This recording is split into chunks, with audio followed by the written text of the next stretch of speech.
आप सभी का एक बार फिर से मेरे YouTube चैनल में बहुत बहुत स्वागत है। गुणवत्ता शिक्षा एवं निपुण भारत मिशन के अंतर्गत शैक्षणिक सुधारों के प्रयासों को नियमित एवं अस्थायी बनाने के लिए प्रत्येक माह ARP, SRP, डाइट मेंटर्स द्वारा विद्यालयों का सपोर्टिव सुपरविजन तथा शिक्षकों का हैंड होल्डिंग किया जाता है।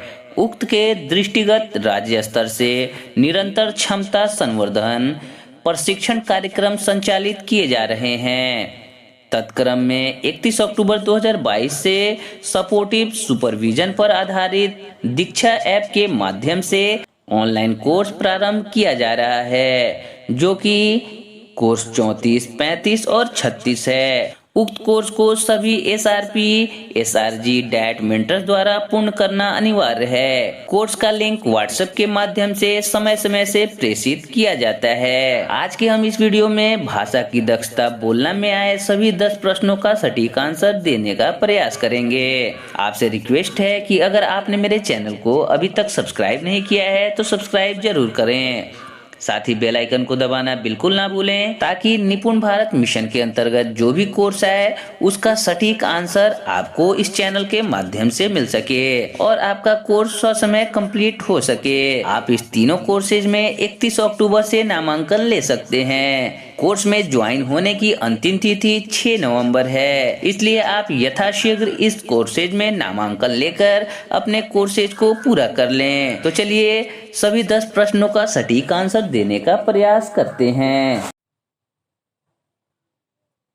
पहला प्रश्न है, सीखने में जब बच्चों को रुचि और उनके कौतूहल को जगह मिलती है तो सीखने के तरीके ज़्यादा प्रभावी हो जाते हैं, उनके अनुभव का ढंग खास हो जाता है, विद्यालय का परिवेश अच्छा लगने लगता है।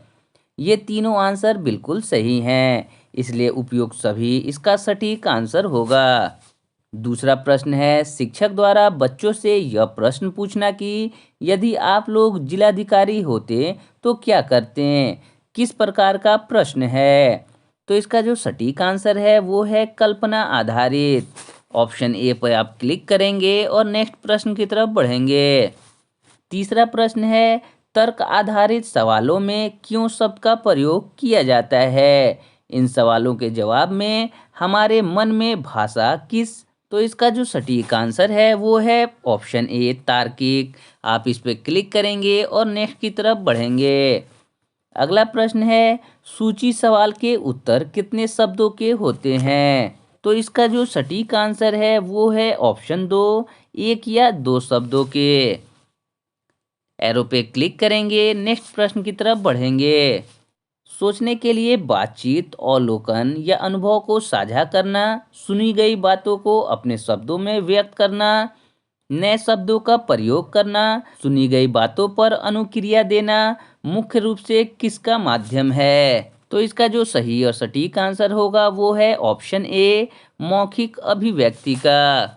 अगला प्रश्न है, शुरुआती स्तर पर शिक्षक को ऐसी गतिविधियां निरंतर करानी चाहिए जिसमें बच्चों को, तो इसका जो सही और सटीक आंसर है वो है सुनने और बोलने का मौका मिले। अगला प्रश्न है, प्रक्रिया आधारित सवाल की प्रमुख विशेषता क्या है? तो इसका जो सही और सटीक आंसर है वो है बच्चा अपने अनुभव की प्रक्रिया का वर्णन करता है। ऑप्शन 2 पे क्लिक करेंगे और अगले प्रश्न की तरफ बढ़ेंगे। अगला प्रश्न है, आपकी कक्षा के छात्र यदि दूसरी की बातों पर सटीक और प्रभावी अनुक्रिया दे रहे हैं तो उनमें किस भाषाई कौशल का विकास हो गया है? तो इसका जो सही और सटीक आंसर है वो है सुनने और बोलने के कौशल का। आप ऑप्शन सी पर क्लिक करेंगे और अगले प्रश्न की तरफ बढ़ेंगे। अगला प्रश्न है, 2 या 2 से अधिक व्यक्तियों के बीच सहज और स्वाभाविक तरीके से संवाद की प्रक्रिया क्या कहलाती है? तो इसका जो सही आंसर है वो है बोलना। ऑप्शन डी पे आप क्लिक करेंगे और अगले प्रश्न की तरफ बढ़ेंगे। अगला प्रश्न है, चित्र पर बातचीत चर्चा और बातचीत गतिविधि बच्चे में किस दक्षता के विकास में सहायक है? तो इसका जो सटीक आंसर होगा वो है उपरोक्त सभी। आप इस पे क्लिक करेंगे तो देखेंगे कि आपके टोटल 10 प्रश्न थे, जिसमें आपने सभी 10 प्रश्नों का आंसर दिया है, कोई भी प्रश्न स्किप नहीं किया है। जब आप सबमिट करेंगे तो आप देखेंगे कि आपके सभी 10 प्रश्न के आंसर बिल्कुल सही हैं। इस तरह से ये आपका कोर्स भाषा की दक्षता बोलना कंप्लीट हो जाएगा। मैं जल्द ही अगले कोर्स का वीडियो अपलोड कर दूंगा, ताकि आपको निपुण भारत मिशन के जो भी कोर्सेज हैं उसे कंप्लीट करने में आसानी हो।